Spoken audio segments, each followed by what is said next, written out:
I want to encourage you, if you are someone right now who wants to put things out there, but the production value of it causes you to just not even create, dial it back. Go to the absolute basics and remind yourself that it's not about the method, it's about the message. Hey, my name is Jenna Kutcher, and I am obsessed with all things business, marketing, numbers, and helping you to navigate both the messy and the magical seasons of this thing called life. I'm a small town mama who took a $300 camera, grew a successful photo biz, and now I work from home and run a 7-figure online business. I teach you the tried and true secrets to building a career you adore. Shy away from the real talk? No way. Money, hardship, growth, loss, and marketing are all topics we discuss here. Think of this as your one-stop shop for happy hour with a gal pal mixed with business school. Pull up a seat, make sure you're cozy, and get ready to be challenged and encouraged while you learn. This is the Goal Digger Podcast. I was recently reading a post online about Barbara Walters, who is arguably one of the best interviewers in all history. And one of her favorite questions to ask people was, what is an unpopular opinion that you hold? And I kind of loved that because I think it's a really fascinating opportunity for people to share about maybe a countercultural or a counterintuitive belief that they hold, that they believe enough to proclaim. And it kind of got me thinking, like, where in my business do I hold unpopular opinions, or do I have maybe not so normal business practices that other people might judge? And I actually started creating a list, and the list started to grow. And so today I'm going to break down the 6 unpopular opinions or business practices that I hold with confidence, things that I often get teased about or I talk about with others who kind of scoff or maybe look at me with disbelief.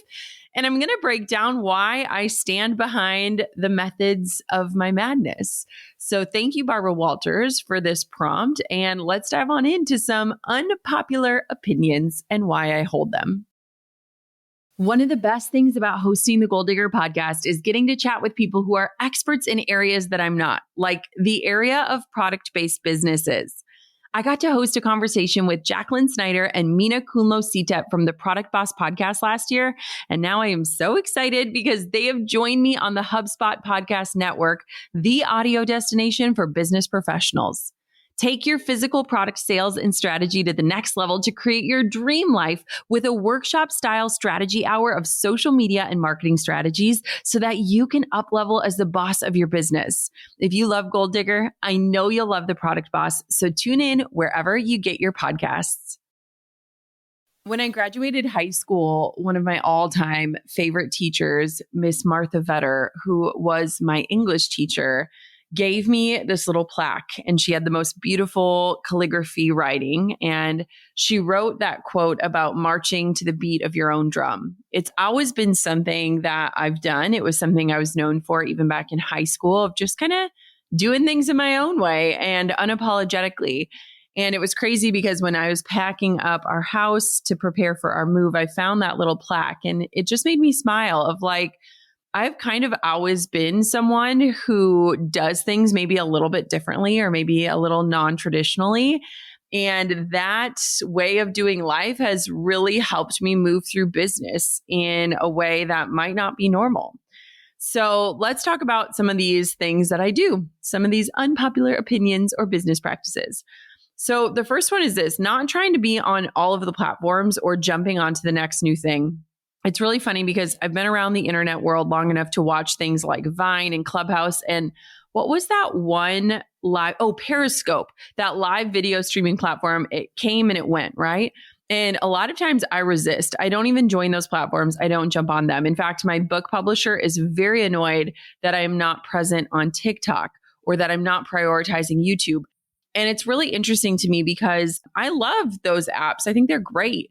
But I just know that like it's not a place where I feel inspired to create. And if I'm not inspired to create in a certain space, it's not going to be work that I love. And it's also not going to be work that I'm consistent with. I genuinely want to be really good at a few things. And I personally know where I've built my loyal audiences. And I also am super conscious of what my bandwidth is. Just yesterday, I got a DM in my inbox and it was like, some girl was like, hired this business coach and they're telling me I need to get on TikTok and I need to create YouTube shorts and all these things. But I thought you just said like, you just do like Instagram and Pinterest and your podcast really well. And that works for you. And that's how you grow your email list. And I was like, okay. And I just wanted to remind her, like, you cannot be in all the places and do it well unless you have a massive amount of support and a massive amount of content. You know, people often try to be in all the places, but they usually end up burning out or doing work that isn't actually tied to a direct result. If you think about it, and you think about the fact that every single platform that you're on that you do not own, so it could be Instagram or Pinterest or TikTok or even a podcast, they all have these different algorithms. And if you want to become really masterful, you have to kind of understand what it takes to create and get your work seen and noticed. And as a reminder, we're not in control of those algorithms or those platforms, which is why it is so important that in the process of creating, you're thinking about how you're leveraging these different platforms to get people to a place where you do own and control, which could be a blog or a website or an email list. And so it's interesting and it might be unpopular, but I am just not someone that is going to jump to every single platform and try to master them all. I know that's not going to work for me. And I know that's not where I shine best. And so instead, I've always done things in a way of like, I want to get really masterful. I want to be super intentional. I want to be inspired. I want to have a strategy beyond just beating the algorithm. And that's how I want to show up. And so while yes, I know that maybe I could have success on TikTok, or maybe I know that I could get subscribers on YouTube right now, I'm not called to create in those places. And I'm not going to jump ship on what has been working and what continues to work for me. And so maybe this is just your reminder of like, you do not have to show up in all the places. I would way rather have you show up in one or two places with intentionality, with creativity, and with a strategy that guides actual results beyond things like likes and followers. And so that's unpopular opinion number one. Unpopular belief or business practice number two is that I don't create a million new products every year. You know, it's really interesting. I was at a recent mastermind with my peers and I stood up in the room with all these brilliant people. And one of the things that I shared is that I want to go deep. I don't want to go wide in friendships, in relationships, and also in business. In fact, I am kind of on this mission right now of like, I want to simplify even more, which is saying a lot because I'm narrowing my offers even more. I'm getting crystal clear on what it is that I want to be known for, how I want to make an impact. Like, I have not created a new course in 3 years because I want to focus on keeping my current courses up to date and fresh and transformative. I do not want to always be on the hamster wheel of making more. I want to make less, but with more intent, more strategy, more optimization, more personalization. Entrepreneurs often can create and launch, and then they just start creating the next thing instead of looking for opportunities to optimize and to impact. I see it all the time too, where people, they get so obsessed with the actual creation that they don't actually take a minute to say, okay, what worked here? What didn't work? How could I make this better? How could I do this differently next time? And maybe their launch didn't go the way they thought it would. And instead of actually inspecting the launch, they just scrap the product and move on to the next product. When a lot of times people don't even get to experience how incredible your product or your service or your offer is because of the marketing behind it.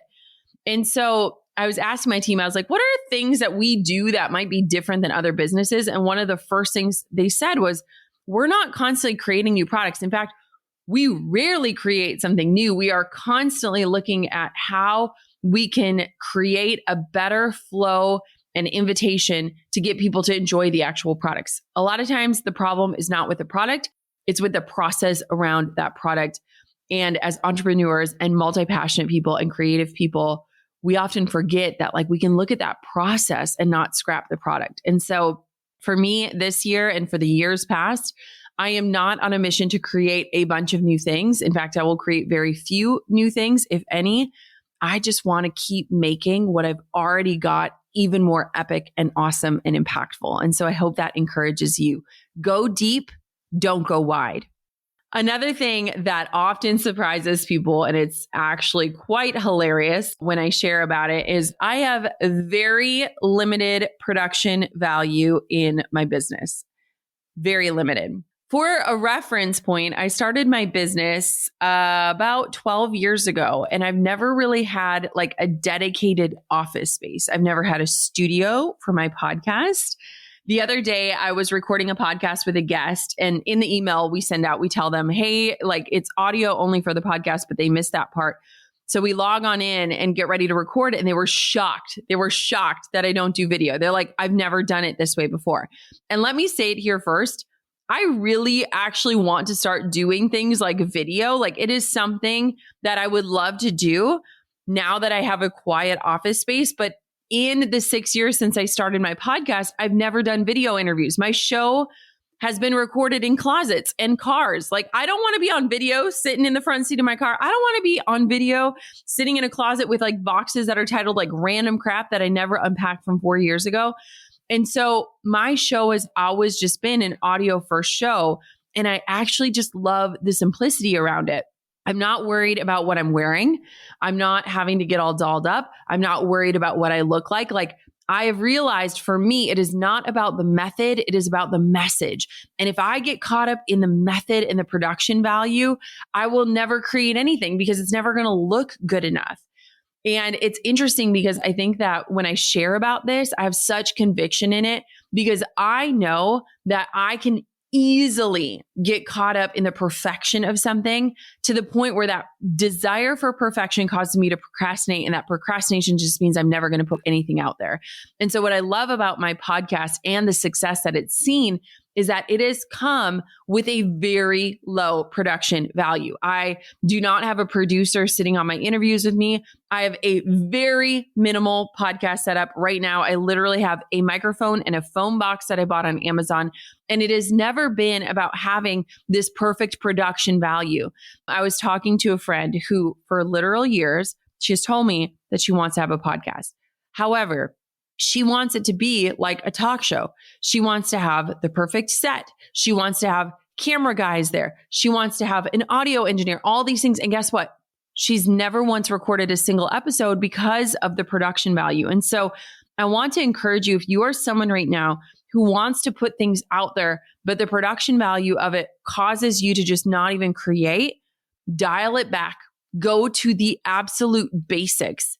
And remind yourself that it's not about the method, it's about the message. In fact, something that's interesting is I've had courses that I've sold thousands of them. I've taught thousands of students online, and never once in my course do you actually see my face. It's not about me. No one needs to watch me sitting in a chair talking. I want to deliver the content. My courses are fluff free through and through. And when I tell people that, they're like, wait, what? Like you don't get like a whole team to come into your house? Like you don't have a whole set. You don't have a script. You don't have a teleprompter. I said, no, I don't do any of that. Because if I would have done that, I would have never created the course. And it's not about any of that. It's really not. It's about getting people the systems and the content that they need to get the end result. It also has given me this freedom to constantly be updating my courses without requiring an entire team of people to have to come in order to update it. So it's kept everything super simple and streamlined for me, which is something I love about how I create. I've always been this way. And so I have very limited production value through and through. If you want to learn how to do things simply, learn from me. Because I am the person that is like, keep it simple, stupid. Like that is how I have created over the last decade and how I continue to create. And while I am excited to maybe explore different opportunities now that I'm actually going to have a quiet office that I can access any time of day, there's a part of me that's like, hey, why change? It's worked this far and it has kept you in your lane of really focusing on the message and not the method. And so I just want to encourage you there. It's not about the production value, baby. Get your content out there and change the world with it as simply as you possibly can. My team and I absolutely hit the ground running in 2023, and I feel like we're going along at a pretty good clip to start off the new year. One thing that is so important to me as a business owner and a leader of this small but mighty team is getting aligned on our shared mission and goals for the year. If you're the same way, HubSpot is a fantastic tool. With HubSpot CRM, you can keep your marketing, sales, operations, and service teams in sync on one powerful platform that grows with your business. Capture leads, boost sales, and engage customers all from one powerful platform. Tools like a unified contact record, help desk automation, and customizable reporting make it easy to unite your team around a single source of truth, which means you can spend less time managing your software and more time connecting with your customers. Learn how HubSpot can help your business grow better in 2023 and get a special offer of 20% off on eligible plans at HubSpot.com/goaldigger. You're already so close to having everything you need to transform your ideas, those little sparks into your brain, into something real. Far too many good dreams die before they've had the chance to grow. Fear stomps them out. Lack of planning keeps them quiet. And we're committed to changing that today. Are you ready? My Goal Digger printable planner is here to help you map out every plan, list, tracker, and prompt that you need in order to achieve your personal goals, your business dreams, or your wellness vision. Whatever your ideas are, you are equipped to plan and play. Snag the Goal Digger planner at jennakutcher.com/goaldiggerplanner for the resources to get that dream down on paper so that it can finally grow. That's jennakutcher.com/goaldiggerplanner. Another unpopular opinion, belief, business practice is that I am not someone who is always striving for more. In fact, I am like on a year of less, and I have been for the last few years. Last year, it was interesting. I did not set these massive targets for myself or for my business to hit. One of my best friends in business, you might know who I'm referring to, we talk daily, and we always giggle because she could tell me down to the last sale, like where she's at in terms of their goals, their projections, their profits. I could not tell you a damn thing about that. I love it because we balance each other so well. And oftentimes I'll just giggle because I'm like, I am not someone who sets these really rigid goals. It doesn't inspire me, but it works for her. And I love that for her. You know, last year when I kicked off the year, I was on maternity leave. So I kind of missed that whole like annual planning energy. And what was really interesting is that we kind of moved through the year in a peaceful way, in a way that felt good. I didn't enter the year saying like Q1 is this, Q2 is this, Q3 is this, Q4 is this. It was a very like organic approach to the year. And it was exactly what I needed as a mom of two. I didn't know what being a mom of two would be like, right? And so I had given myself kind of this like year of less and this year of like yes, as in like, what is my best yes? And how do I want to move through that? And that might be some of the worst advice I could give some of you out there. Maybe you need that structure. But for me, it was beautiful. And what happened is at the end of the year, I was actually blown away to see what we had accomplished, especially because I had moved through the year in this pretty part-time way. Like I had a 3-month maternity leave. I took a month off after my book came out, and I kind of took December off in terms of packing for our house. And we did like a little family trip before the big move. And so when I looked at it, I was like, holy cow, like I had over a third of the year off, and yet we accomplished so much. But I was even more proud that like last year was like this kind of peaceful pace. It was this very organic unfolding. And when I asked my team again, like chime in, like what are some things that we do that's different? Like I am not someone who is never satisfied. I am not always on this journey of more. I am not constantly competing with myself or others. Like I am good and it feels so good. And sometimes I question, like, is my ambition broken? Like, did the achiever in me die at some point? But I have learned to like love this feeling of enoughness and peace. And I think that what often accompanies that is this ability to be present for my life, to be awake to my life that is unfolding. And it's just different. And I used to always be someone who wanted more and more and more. And when I look at like what that historically brought me, it was burnout. And I just am in a place in my life where I don't do burnout anymore. I can't afford to do burnout. I can't be burnt out for you, for my business, for my family. So like, I just don't do that anymore. And if we talk about that rat race for more, like What I want more of is peace and ease and presence. That's what I'm after. It's not more things or more money. And so what's really interesting is from a business standpoint, I've intentionally built my life and my business in a way that allows me to not always have to be chasing. And it's just brought this like level of abundance in a way that maybe isn't as impressive in terms of spreadsheets or numbers in a bank account, but it is this feeling that is so invaluable that I wish I could bottle up and give to everyone out there. And so my unpopular belief that I hold is that it's not always about more, that less has unlocked a different sort of life for me, and that I'm not out there competing with anyone or myself and who I was. I am out there just in pursuit of a life that feels good. And so my business these last few years, specifically, especially as a mom of young kids, is just like this more organic unfolding, because I want my business and the way that I approach it to feel good and not just look good or not just produce well. The fourth unpopular opinion, Miss Barbara Walters, is that I do not and have zero desire to have an enormous team. I do not have an enormous team of full-time employees. I will never forget this moment.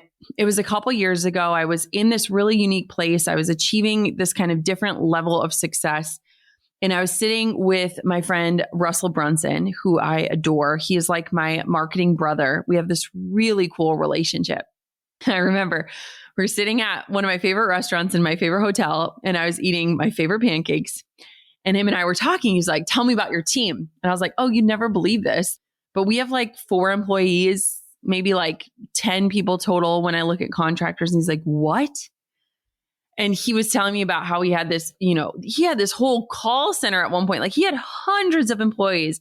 He was like, man, like I miss those days. I would give anything to like go back to like the simplicity of that. Like, I love that. He's like, there is so much like pressure of like knowing that like you have to pay, like you are responsible for feeding these people and their families. And like, man, like there's so much beauty in the simplicity of how you're doing business. And I will never forget that, because it often reminded me of like how the grass is always greener, right? And it's funny because I have a lot of peers in my industry and they'll tout that they're leading teams of like 60 or 200 employees and they're proud of that. And I love that for them, but it is not for me. So my team currently is super small, but mighty. We have 4 employees on payroll, like on salary. And we have about 5 to 6 contractors that work on or in the business on a weekly or monthly basis. I honestly do not have any desire within me to create this massive team. In fact, it's like we're kind of looking at some new hires that we're going to be doing because we're kind of shifting some positions around on my team. And there's a part of me that's like, I don't want more people. I don't want more people, but I know it's the next right thing. But like what is crazy about my small team is that everyone has been with me for years. So like I have people that have been on my team, I think for like 7 or 8 years. And then like my most recent hire was like 3 years ago. And so it's crazy because we have built this like family unit, and being this small and mighty force, it is wild because people are just blown away. Like we are incredible executors. Our implementation skills are bar none. But the other crazy thing about this is I have literally not gotten to be with my team in person since 2020. When I look at it, there has always been, obviously the pandemic, then I had a baby, then life was busy, then we're moving, then there's all these things. So like it has been forever since we have actually been in a space together. And in the whole history of my team, we have only been in person twice in the whole history of my entire team. So in a decade. Now, do I want to change that? Absolutely. But I want to give you some confidence that like you do not have to have this massive team to run a very successful company. And you also don't have to be in the flesh to do big things. It's so wild because we all work remote. We're spread out all over the country. And the fact that we are able to get so much done while also having so much peace and flexibility in our lives, it astonishes me. Something that's been really cool with my team is that we are a team of women. And we have been like walking through life together. So literally today on Slack, we were sending pictures of our babies and talking about different childcare needs and talking about family and life and all these different things. And it's like, we have moved through life and different seasons of life. And honestly, the season of life that a lot of my team is in is that we're in those early child rearing days. Like we are walking through the thick of raising young children. And so what's been really interesting is I've really opened up these conversations with my team of like, hey, like if your needs change or if you need a different level of flexibility or if something comes up with childcare, like how can we move through this in a way that allows the peace that we all desire? One of my team members who's been full-time, about 6 months ago, we got on the phone. I remember this conversation. She was like, I really love being a mom and I really love the work I do, but like the dream would be to go part-time. And I was like, all right, let's dream it up. What does it look like? How do we do it? And now we're actually in this transition of getting her into a part-time position and transitioning her role. Because to me as a leader, I'm like, if there's a way to keep you happy and fulfilled and excited about the work you're doing, I'm willing to work with you to make that happen. Another team member who's been on salary was like, hey, I have this dream of becoming a contractor because I want to have this vision. I'm like, let's talk about it. Let's talk about it. What does this look like? Like as a boss, like I want to be there to support my team on this human level, not just on a business level. And so it's wild to me because I'm like, I would not have the capacity or the ability to do that if I had a team of 60 or 100 employees, right?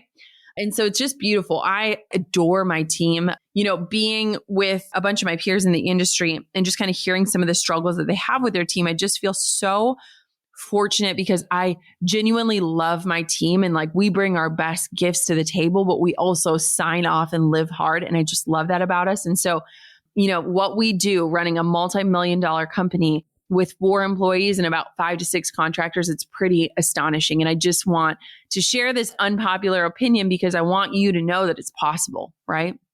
Speaking of possibility, the final unpopular opinion that I have, or maybe business practice, is that I do not keep money a secret from my team. When we launch or sell something, they know every digit. They know how sales are going. They know what the business is bringing in. They know that where we're at financially.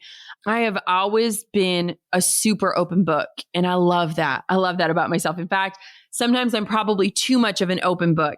I was on the plane the other day. I sat next to this random guy. We got to talking, and pretty soon I'm telling him this story about how when we were 25 years old, we drained our bank accounts, and here's what we bought this condo in Hawaii, and here's what we did, and all these things. And I'm sharing all these details about my life and finances. But to me, that when we have these conversations, we unlock what's possible for people. We give them perspective. We paint the picture in a different way.